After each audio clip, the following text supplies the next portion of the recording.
and gentlemen, welcome to Real Talk with Saieed Ali. I am your host, Saieed. We do want to thank you for joining us tonight, viewers. A little update from the Office of the Prime Minister, Nicholas Morris, has confirmed that Prime Minister Kamla Persad-Bissessar, along with the delegation, will be heading to the Shield of the Americas Summit hosted by U.S. President Donald Trump on Saturday. The PM will leave tomorrow for the summit along with Ministers of Foreign and CARICOM Affairs, Sean Sobers, among other ministers.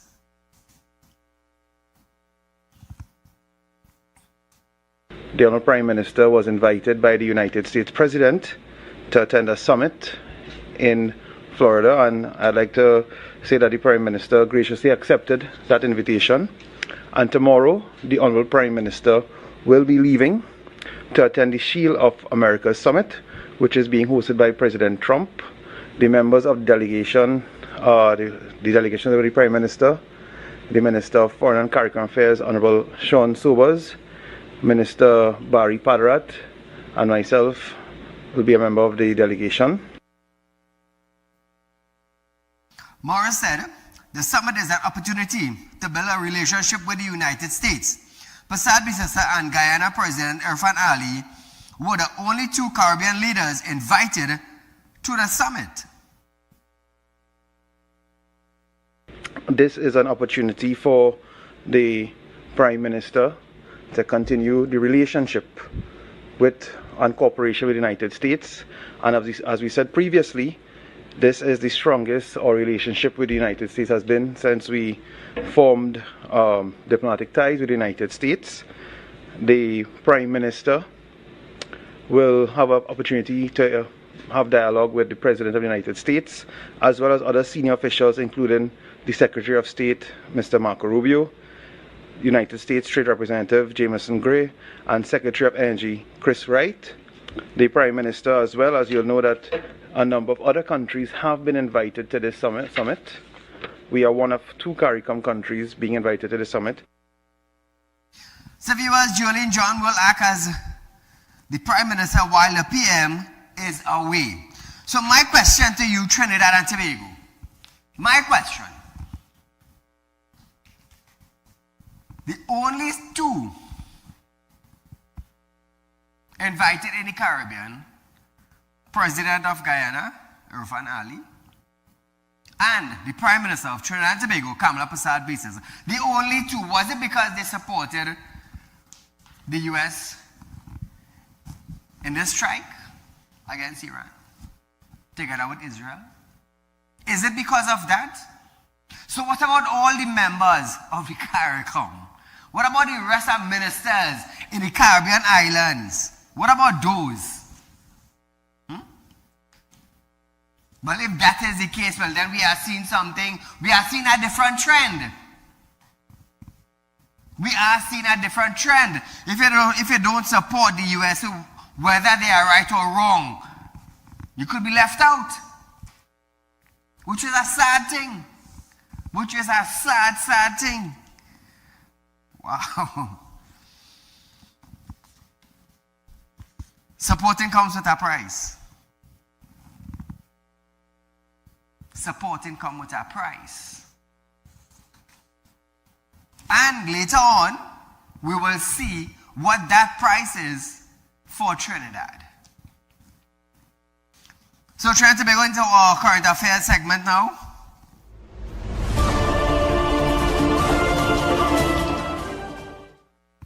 Deputy Commissioner of Police, Juna Benjamin, have stated that officers will remain stationed at school for as long as necessary to ensure the safety of students and staff. He was speaking following the launch of the revised National School Code of Conduct at the Ministry of Education on Wednesday, and this is what he has to say. The aim is to ensure that we have a safe and a more consistent area where students could feel that sense of comfort to learn and not to be involved in violence. So as long as it takes the Trinidad and Tobago Police Service, we commit ourselves to be there and to ensure a safer and better Trinidad and Tobago. Also, viewers, Benjamin added that police are actively responding to and managing incidents of schools fight as part of the ongoing effort to maintain safety on the compound. We are continuing dealing with these situations, and we believe that based on the things that we're doing, eventually we will get a handle on that as we deal with the students in a case-by-case basis. Also viewers, the Minister of Education, Dr. Michael Dowlett, has stated that 22,000 suspension.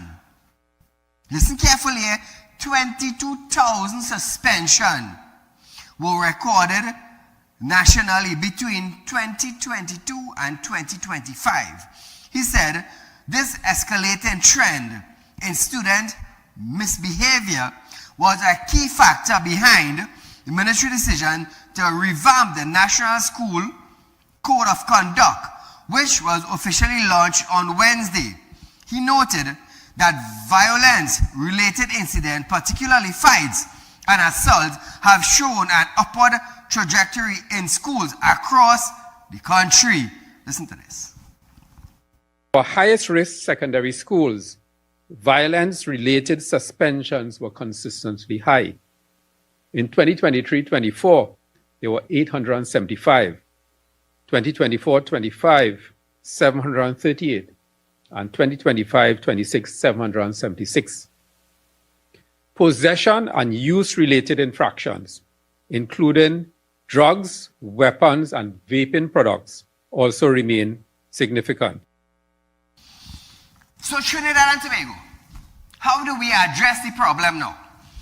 Now the fights have left outside the school and are taking place in the classrooms now. In the classrooms, how do we deal with it? Do we still expel students for bullying in school? Yes, they do. Now, fights now have been happening in the schools. Fights. What do we do now? Whether it happens in the school or on the classroom, you suspend them. Arguments in school among students should not lead to a fight. Should not lead to a fight.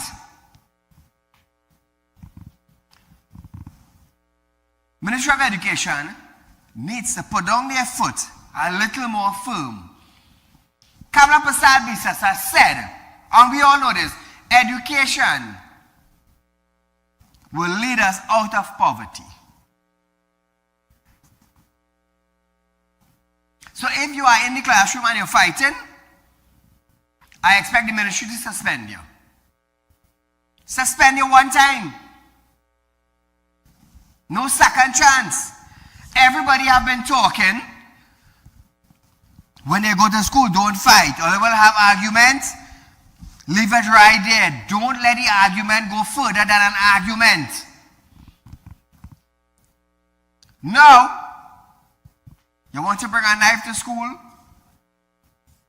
You want to bring some sort of scissors, some razor blade to take advantage of a next student because of the fact that you have an argument? No, that shouldn't be.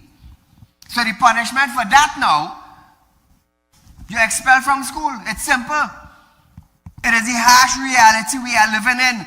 But somebody needs to put on their foot and let the students and parents know that, hey, if you're coming to school to disrupt or to injure any other student, you will be expelled from my school. Principals in school now throughout Trinidad and Tobago have the tendency to sweep it under the carpet until it goes viral. I'm going to tell you something. A principal will sweep 10 fights in our school for the month under the carpet just for the school name not to call, you know. Just for the school name not to call. And when the S-bus now, you know, John Doe School had 10 fights and all went under the carpet. You know who look bad now? The principal of the school now will look 10 times badder. So you know that was going on all the time and you sweep it under the carpet. Well, then you are not fit to be a principal in that school. Because where's your moral value of management going? Where's your moral value of putting down your foot and taking steps? Where's that? So it become 10 times worse now rather than dealing with it from the beginning. It's sad, but this is the reality we're living in. This is the reality. The minister also reveals that incidents occurring during class time in the presence of staff climbed from 401 to 544. He said the National School Code of Conduct needed to be revised and reflect of modern reality in both physical and digital environment. We are no longer operating in a pre-digital environment. There's cyberbullying, there's unauthorized recording, there's online harassment, there's AI misuse. These are not theoretical threats. The code now includes detailed guidance on digital citizenship, social media conduct, data protection, and the use of artificial intelligence in schools. Because humiliation in the digital age spreads in seconds. Also, school supervisors Shri for the St. Patrick Education District, Soren, stated that updated code introduced several key enhancements. Listen to this. A 4-tier discipline matrix categorizing infractions as minor, moderate, major, and severe, with proportionate responses for each category. Clear reintegration pathways to support students returning to school following suspension. Greater emphasis on restorative practices and behavioral support alongside appropriate consequences. So like I said, suspend them. Expel them. And done with it. Done with it. You cannot be coming to school to disrupt the school because of an argument. You can't. You cannot. So now, the teachers will be placed on the spot for not dealing with the incident, and then the dean, and then the principal, and then the school name. But I would say this, if you nip it in the bud from now,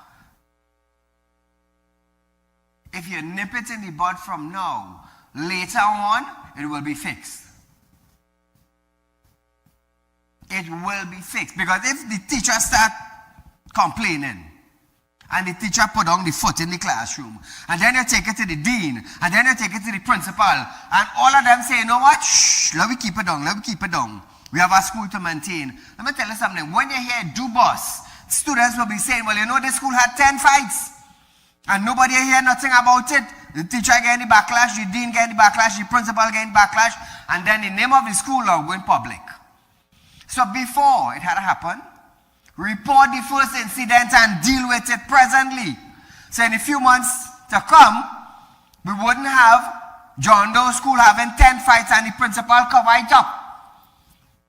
And then the public now will tell the principal, so you know it had 10 fights and you said nothing, well then you are not fit to be the principal of the school. And then a man like me now, you should be suspended. What are you doing there? If you cannot keep the morals of the school by fixing the fight rather than sweeping it under the carpet, you are no fit to be the principal. It is very simple and straightforward. Very simple. So viewers, we are going for a short commercial break, but when we come back, we're going to hear how much arrest and how much charged on the first day of the SOE. More when we return.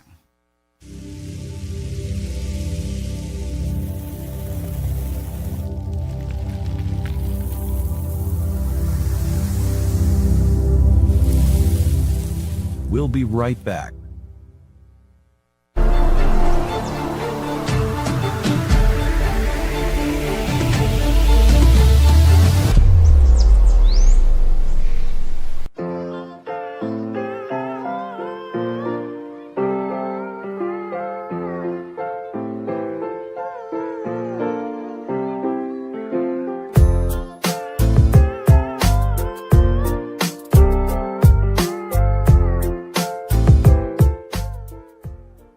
Real Talk Studios, we dedicate our time to highlight the blaring issues we face within our community. Catch us live every Wednesday between 7 to 8 p.m. Real Public Concern. Because your concerns are meant to be heard. Send your email to realpublicconcerns@gmail.com.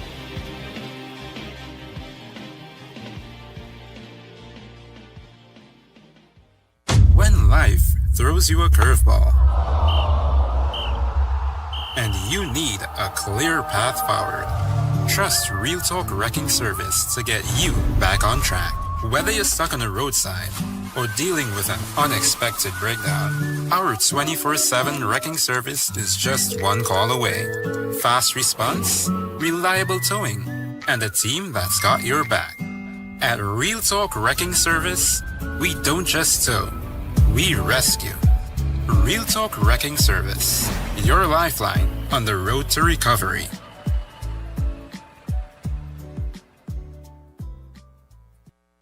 Welcome to Real Talk Financing and Investment, a place where your loans are guaranteed and you're rewarded with up to 5% upfront interest on your deposit.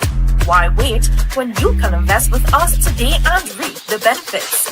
Speak with a representative at our central branch at 238-6716, 231-6219, or 339-1670, or our south branch at 242-9944, 241-0543, or 339-1670. Real Talk Financing and Investment. Investment company just for you, for you, for you, for you.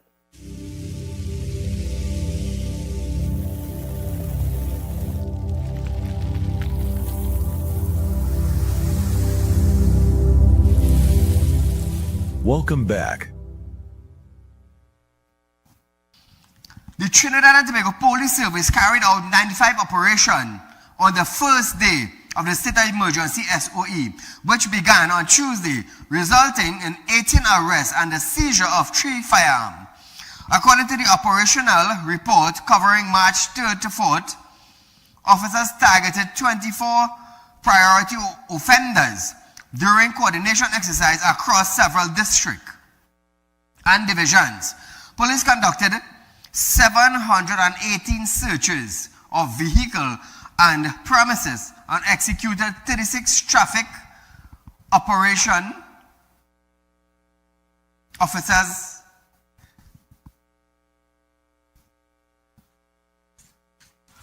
arrested 18 persons and charged 10 of them.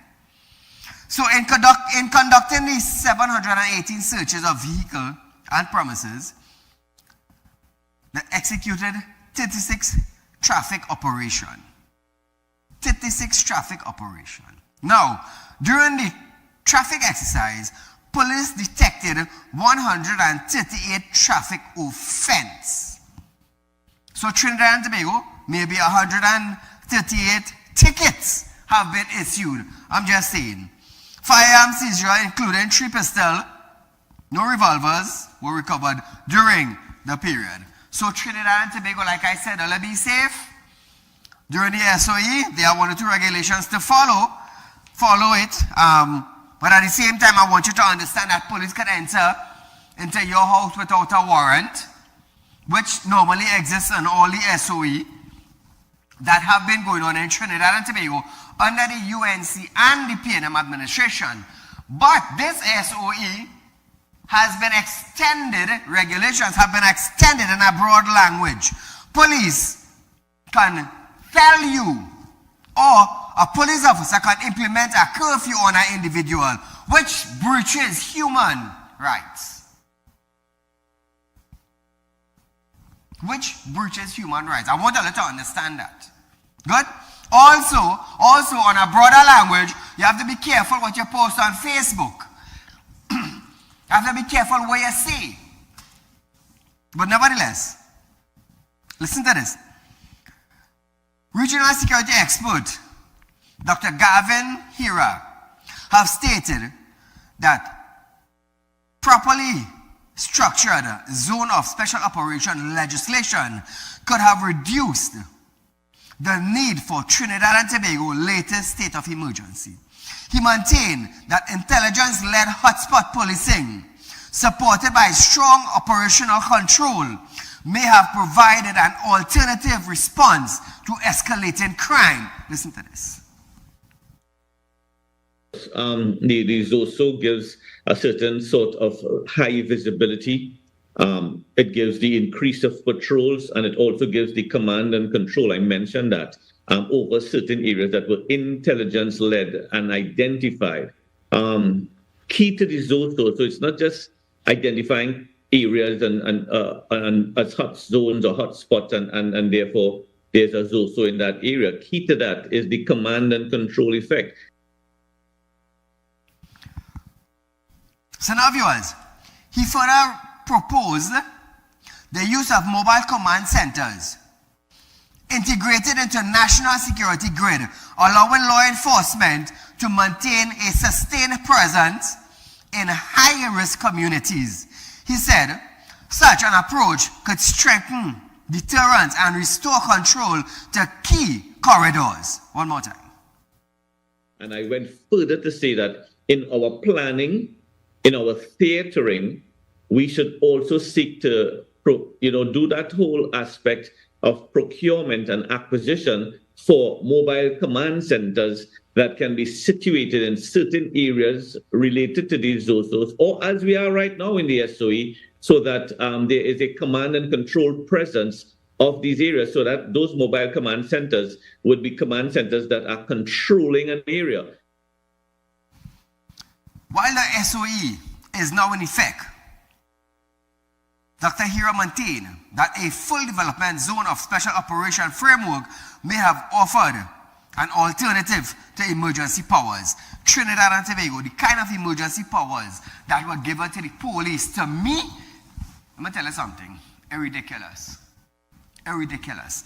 No police, and I mean no officers, from the commissioner or from the Minister of National Security, come down to the SRP on the streets, should be able to give an individual curfew. You're breaching my rights, my freedom. That is what you're doing. And I will say it from now until the SOE ends.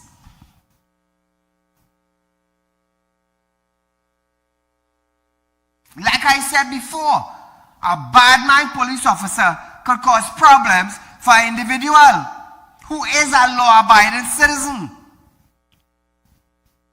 So what about all the individuals who spoke up about police officers and abusing their power? And these police officers now know these individuals. What you think going to happen? Did Roger Alexander think about this?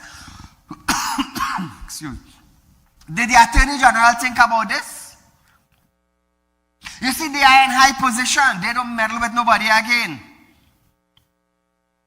They don't meddle. Roger, of all persons, supposed to understand this. But he's not a police again. He's a minister now. I will continue this until the SOE ends. Just to enlighten the citizens of Trinidad and Tobago about your rights. Also, viewers,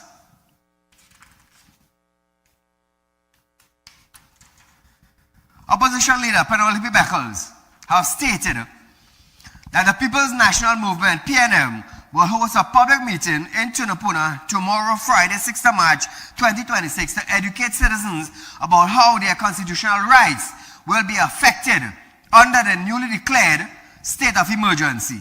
Penelope. We will be having a public meeting on Friday in Tunapuna, yes, Tunapuna. to share with the public, because this is all about education. So often bills are debated in Parliament and people really don't have a clue as to, what exactly is the legislation, how will it impact on your daily lives.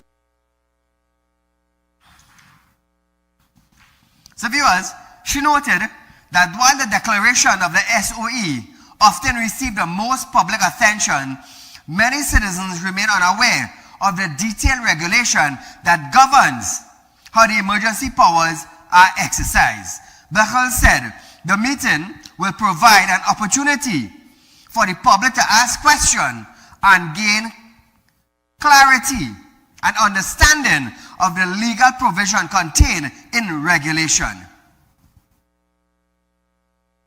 These regulations, because you think about the statement, there's a state of emergency, but actually the regulations, which people very often are not conscious of, they're not aware of what the regulations. So we are going to take the time to share, take some questions and to say to the average member of the country, be aware. Because in that new legislation, they talk about articles, they talk about oral, and some of it, of course, was in the legislation before, but you have been hearing a lot of discussions about social media. So Trinidad and Tobago, I understand that Dr. Rowley said on her platform that the citizens of Trinidad and Tobago are stupid. But I didn't understand this type of stupidity we're talking about. Our rights are being suppressed. You gotta watch what you're posting. So you telling me what I should post and what I shouldn't post. You telling me a police could tell Saieed because I don't like how it is be on TV, I imposing a curfew on you. We're talking about law-abiding citizens. We're talking about the abuse of the police service with officers using this now to clamp down on people that they have bad mind for. Now I'll tell you something. Trinidad and Tobago Police Service knows where all the drugs men live. They know where all the gang members live. You have the powers to go inside the house and deal with them. Also, you have the power that if you have bad mind for an individual, you could exercise your curfew power on that individual. Did Roger Alexander think about this while Bill was drafting? Did the Attorney General thought about this, or they only thought about giving police power? The police already have power whether you have a SOE or not. And this is what the common citizen don't understand. They have the power.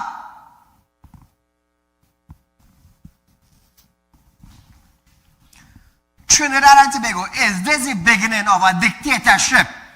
You have to be very careful, you know. You have to be very careful because there's always a start to watch how the people act, watch how they function, watch how they understand. Who knows, the next SOE now, what's going to happen? They're going to add on some ZOSO legislation to the next SOE. So I told myself that this special one that came down, that where the officers could implement curfew, I swear to God that's part of the ZOSO bill. And then you had to watch where you're texting on social media. I swear to God that that's part of the ZOSO bill also. But what I need now, the former Attorney General on the PNM side, or somebody like Faris, come out, drop the bill in the public domain, teach the citizens and them the right thing about their rights. Their rights. Let me tell you something. Let me tell you something, brother man. Nobody, and I will say it very clear, without violating anything, because I know my rights. You're not stopping me from talking. And you're not stopping me from my freedom of speech. I am saying it very clear. I don't need public opinion on this. I know my rights. I know what you want to implement and start. You see the dictatorship? This is not China. This is not North or South Korea. This is not Venezuela. This is Trinidad and Tobago. Freedom of speech. Do not try to abolish it. Don't. So viewers, she also reiterated growing concerns about how citizens' regulation could affect citizens of social media and digital platform. Beckles added that under Regulation 11, the government can potentially criminalize the publication or distribution of information deemed prejudicial to public order. So you're telling me, hey, do not post that the government is not doing what it's supposed to do. Post the government doing what it's supposed to do. So if the council and the community are doing his work, what do you want me to post? Huh? Thanks to the council, we have more potholes in the community.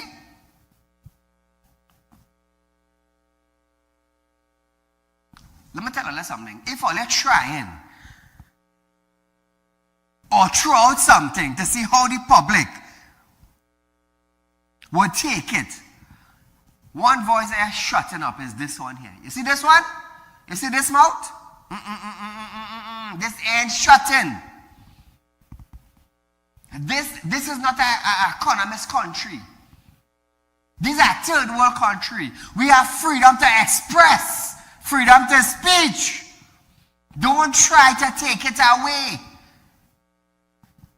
You see, the public, they don't really understand, you know. If the public understand that the government is telling them, watch what you're saying on Facebook, police could come and implement a curfew on you, the individual. Hey, you know how much I'm going to get frightened? So presently, right now, with fear-mongering on what you're posting on social media, they're trying to incite fear in you. So you would not say, well, hey, when the government say this and look what they do. No, they're trying to kill that talk. But Kamala said one thing on her campaign, and when she came into power, they did something different. So you see this kind of talk what I just say, they're trying to get it off social media. So what you do, you implement a fear so that the citizens will start trembling. And when they start trembling now, knowing that police could come and implement a curfew on you, because why? Hey, your social media posts say, hey, X, Y, and Z is the case. Let me tell you something. One thing with Saieed. Saieed is a very, very, very educated individual.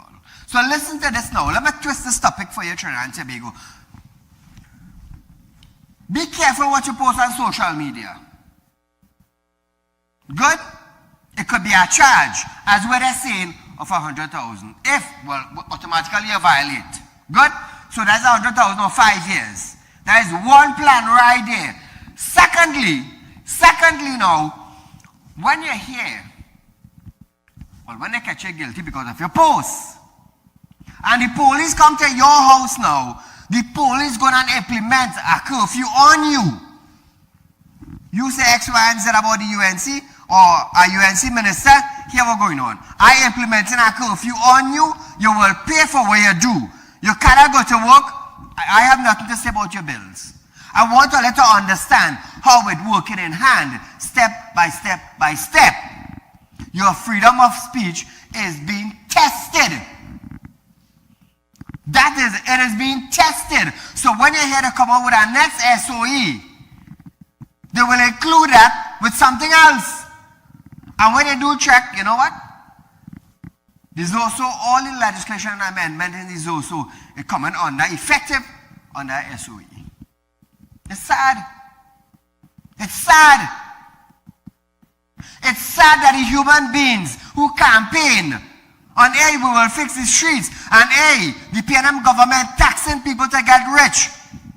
They implement a ticket and they raise the price. So who getting poor, who getting rich? You see, Eli could say where he want. Is money generating. And there is no 659 with it. The money is generating through ticketing. It's sad, but this is the reality. You see, one person in a car come with nonsense inside. Call her good night. Good night, Mr. Saieed. Great program, and you touch on all the topics here tonight. And you are the upholder of democracy and our constitution in this country, and you're bringing it to the citizens to make the citizens understand, because citizens are not too proactive in what is happening in our daily lives. And dictatorship is now going to creep in, you know. We had dictatorship from way back since in the Red Dangerous Discriminating Organization. They started dictatorship, but under this administration, which we had expected them to fix, it is 10 times worse, because it is not just one dictator we have there, the female version of the world notorious dictator we have in this country. The whole bunch of them is dictators, Mr. Said. So we are in bad shape, and you are the person here who having checks and balances on this. So keep up the great work you are doing. And with the school violence, how long the citizens of this country, how long this country know about school violence? They don't want to fix it, They don't have a clue how to fix crime either in the country. Look at crime. SOE Monday, it already had home invasion. Today, right? Police went into a man's home, killed the man, take his body and gone with it, right? It had robberies yesterday and today, SOE. So come out and tell us now how effective it is. Mr. You keep up this great job you are doing to keep the citizens informed and make this country a better place. We will achieve it. God bless you and your staff. Keep up the great work. Thank you, my friend. So, as staying on Gavin Hira, he stated that the Trinidad and Tobago fight against crime cannot succeed without the urgent reform of the prison system. Listen to this. Because it is proven, and the data is there, that a number of crimes on the outside are actually triggered and initiated from behind prison walls. So we have a threat issue within the prison system, and that needs to be addressed imminently now, because as we speak, that continues to be a significant dent in the armor of national security. Also, viewers, according to him, reform must not focus only on containment, but also transformation. So I think there has to be a total review and audit of our present prison system. And we have to also look at how we can treat with that in what is known as a highly technological aspect of how a prison needs to be structured. Caller, good night. Good night. Go right ahead. Better we hold on to the PLM. Because this government cannot tackle the put away rules on the blasted PLM. Mr. Said, we don't hold on people coke and weed for, when they go in the station, they take you to better leave people with it. Thank you, my friend. Thank you, my friend. Yes. Thank you. The National Quarry Company Limited has confirmed that they are now operating at a major financial loss. From Chairman Ashmit Ghani, as he appeared before the Parliament Public Accounts Enterprise Committee on Wednesday. Trinidad and Tobago, listen to this.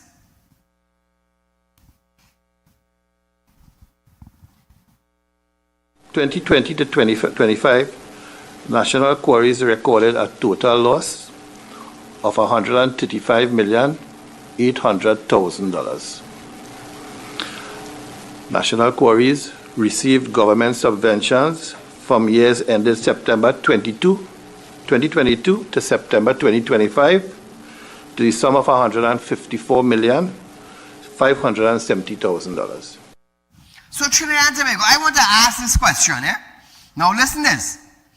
Ghani, whose board has been in place for only 2 months, said the company is also currently selling its product at a loss. How the hell you could sell product at a loss price, a big enterprise as this? Listen to what he has to say. Using at around $397 and selling it between $152 to $135, somewhere between there. The average cost of producing aggregate at our limestone quarry, where we use material for construction of roads and so on, the average cost is around $325. Our selling price of limestone, which is crusher, between $155 to $150 per ton. So it costing more to make and less to sell. So my big question is tonight now is who benefited from this? Who? $300+ to create it and get it the way it was. And now you come now and you're selling now a redefined product now at $150 to $155 at a major loss. So I'm asking Mr. Ghani if he could share in the public domain who benefited from this low price. Which contractor, which person that was in somebody's pocket benefited from this? Trinidad and Tobago, we are at a big loss. We are at a big loss. Meanwhile, Director of Minerals, Monty Bihari, addressed questions on the lifespan of the company operating quarries. Listen to this. I have met with National Quarries prior to them being transferred to the Ministry of Works, and I have advised them on several occasions as part of their licensing process to conduct the necessary studies to determine their mineral resources and mineral reserves.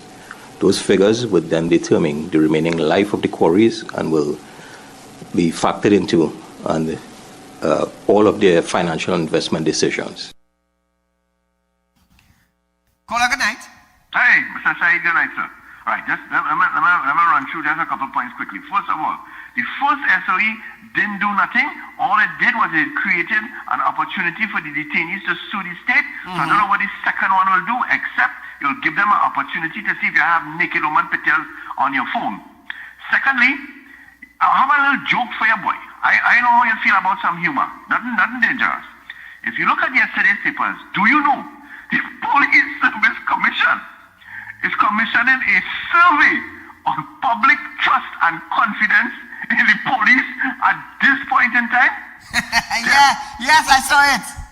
Them just had policemen thieving marijuana in the Shagwana station of all places, and you come in now with a mirror to say, look in the mirror and tell me what you see? Yeah. That National Quarries thing. How come the illegal quarries doing well, prospering, seeing the way, and the state quarries, them like they have a shovel, them like they have a barrow to do nothing? Yes. Thank you, good night. That whole board should go, because them didn't know what the mission statement was. Common Bird had to come and clarify what their statement is. You see that whole board from the CEO go right down? Them and all should be selling chillets in the morning. Thank you. Thank you, my friend. Watch me now. It costs $300+ to create the product to sell it. And when you get the product in hand to sell now, you're selling it for $150 to $155. Somebody should be held for corruption. Somebody. So you gonna tell me all that loss, taxpayers spending the money, $300+ per ton, to come and sell for $150 to $155 a ton? No, boy. No wonder why Clugging-Bird now come out and say on the media that this government, UNC government, has no money. Because money was filtering somewhere else. Somebody was benefiting. So somebody now should be charged for negligence. Or somebody should be charged for running what? Corruption in National Quarry? Who is going to do that? Who is going to be charged? Oh, let me tell you something. Corruption is taking place in government office. Saddam Hussein is reading out a whole set of who do this and who do that and who do the next. But nobody, the police are going after nobody. So it makes no sense coming to tell us what the PNM did and nobody is getting charged. Nobody is getting whole. But this corruption and that corruption and the next corruption, it makes no sense. Because it makes sense, Saieed, you come on the other side. Well, you know, Saieed, Wasa had a corruption, and we can't do nothing. Where come the time of that for? It makes no sense. Because millions of taxpayers' dollars are going down the drain. Whoever make it, don't make it.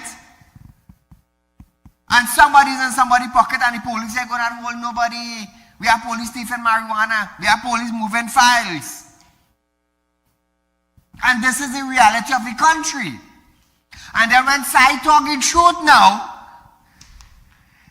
Saieed, be careful when you post on your phone and social media now. I go charge you for it. And then they give police power now to come and implement a curfew on me. I'm going to tell you something about Saieed and his lights. They don't fail, you know. One thing I could guarantee you, it don't fail. It don't. Because I wasn't anointed by a human being. That is different. That is different. When I born spiritually gifted. Somebody didn't have to vote me into power. And then turn around now when I reach into power and stab me in the back. Who got it fallen? What you going to do? I don't need the public opinion. I just come here to educate the public on what's taking place. That is the difference. So I am asking the UNC lawyers, the UNC ministers in security, are you all testing the public with a dictatorship move? This is all I'm asking. So where is the Law Association of Trinidad and Tobago? And you know who I ain't seen lately? Remember about 2 or 3 months back, we had social media full of people who only talking about this and that and the next and the other. You know all of them disappear? I used to be going through my social media and I listen to all of them talking. Oh, it's this and it's that and it's the next, and you know everybody disappears of January. All of them who hot on the streets, all of them who sharing file, all of them who doing this, all of them who doing that. Where all of them? Since January, I ain't seen none of them. Since January start, I ain't seen none of them. Like they get buy out, like they get a little walk. This is the reality we're living in. And let me tell you something. You see one mouth they can't muzzle? You see this? Trust me. The day you make an attempt to muzzle this mouth is the day spirit will start dealing with you. Because I wasn't called by you who tried to muzzle this, you know. I was called by something who put life into you. That is why I stand here, brave. And I will deal with anything coming my way. You know why? I wasn't voted into power. Power was given to me, not by human beings. And that is what has made the difference with me. I will call you out. I will call you out. You see that calling out, Saddam? You're reading all these things. Trinidad and Tobago getting to know who do this, who do that, who do the next. Okay, good. Now that you inform us, what is the next step? What is the next step? New government in power. Almost 1 year now. How much people get HDC house? Oh, let's say something. Oh, let's say something.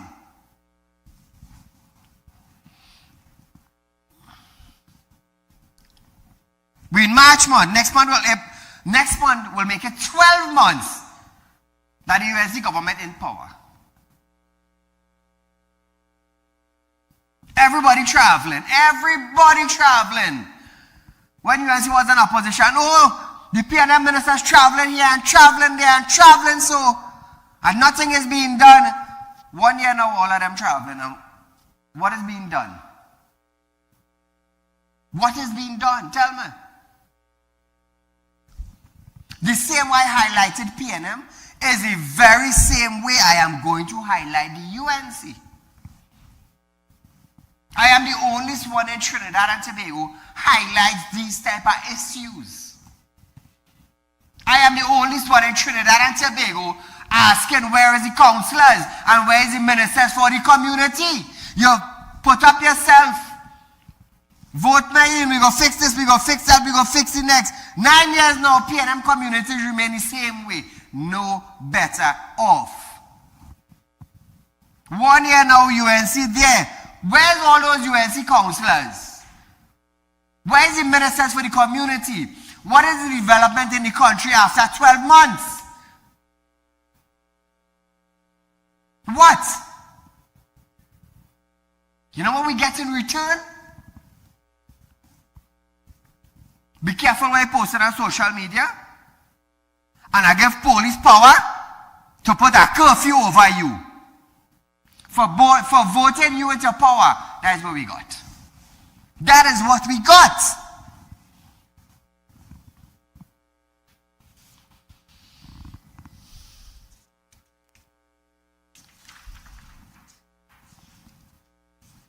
Chairman of the Sandy Grande Regional Corporation, Kenwayne Phillip, is hoping that the national program for upkeep of public space will continue. Listen to this. I must congratulate the Prime Minister on that vision. I must congratulate the Minister of Local Government, because for the first time in the history since I came in here, the first time we have all our recreation ground maintained simultaneously. He explained that the program has provided the much needed human resource that corruption requires. One more time. And I would really keep lobbying with the minister for this to be expand the program so that the corporation, because we are understaffed, we are the largest region and we have a little over 600 workers, but our region need over 1,000 workers to ensure that we have a proper cycle for maintenance of these roads and things. So viewers, let's just hope it could continue. That is all I can say. Let's hope it could continue. And he's saying the same thing. He hopes it could continue. What about other corporations throughout Trinidad and Tobago? We're not hearing from them. But nevertheless, viewers, we are out of time for tonight. Program, we run tomorrow 11:30 to 12:30 p.m. We'll be right back here next night for another update of what is taking place in our country. Until then, be safe.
Welcome to Real Talk Financing and Investment, a place where your loans are guaranteed and you're rewarded with up to 5% upfront interest on your deposit.